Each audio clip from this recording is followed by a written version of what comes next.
ইরফান, পূজা উপলক্ষে শিক্ষা প্রতিষ্ঠান বন্ধ রয়েছে, তো সেখানকার পর্যটকদের ভিড় কেমন দেখছেন? তাদের মধ্যে আনন্দ উচ্ছ্বাসের চিত্রটি কেমন, জানাবেন বিস্তারিত।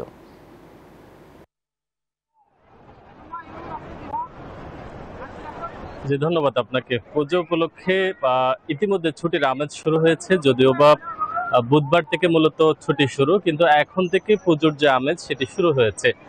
তবে কক্সবাজারের যে পরিমাণ পর্যটক আসার খবর আমরা পেয়েছি, আসলে সৈকতে সে পরিমাণ পর্যটকের উপস্থিতি এখন লক্ষ্য করা যাচ্ছে না, কারণ কক্সবাজারে এই মুহূর্তে প্রচন্ড গরম, যার কারণে অনেকে বলছেন যে তীব্র গরমের কারণে এই মুহূর্তে অনেকে সৈকতে নামছেন না। গতকালকে এখানে আসলে দুজন পর্যটককে এখানে জ্ঞান হারানোর খবর আমরা পেয়েছি তীব্র গরমের ফলে।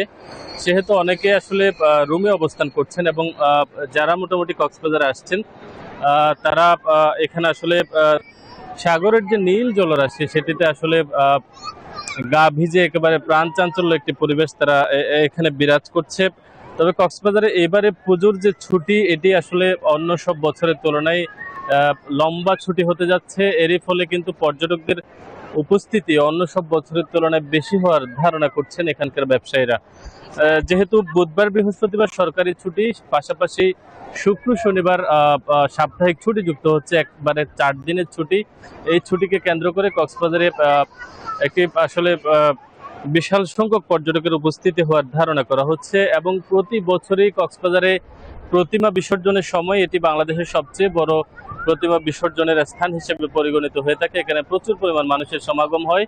তবে এইবারের যে আসলে বেশি পরিমাণ লম্বা ছুটি পাওয়া গিয়েছে, এতে করে এখানকার যারা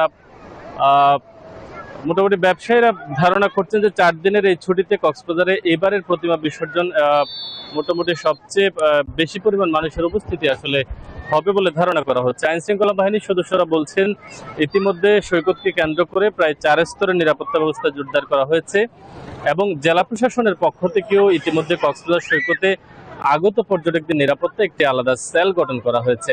এই ছিল কক্সবাজারের দুর্গাপূজার ছুটিতে কক্সবাজারের পর্যটনের সবশেষ খবরাখবর। বান্ডেল থাকলে প্রতি সেনমানিতে টাকা বাঁচবে। বিকাশ সেনমানি বান্ডেল কিনে জিতুন প্রতি লেনদেনে।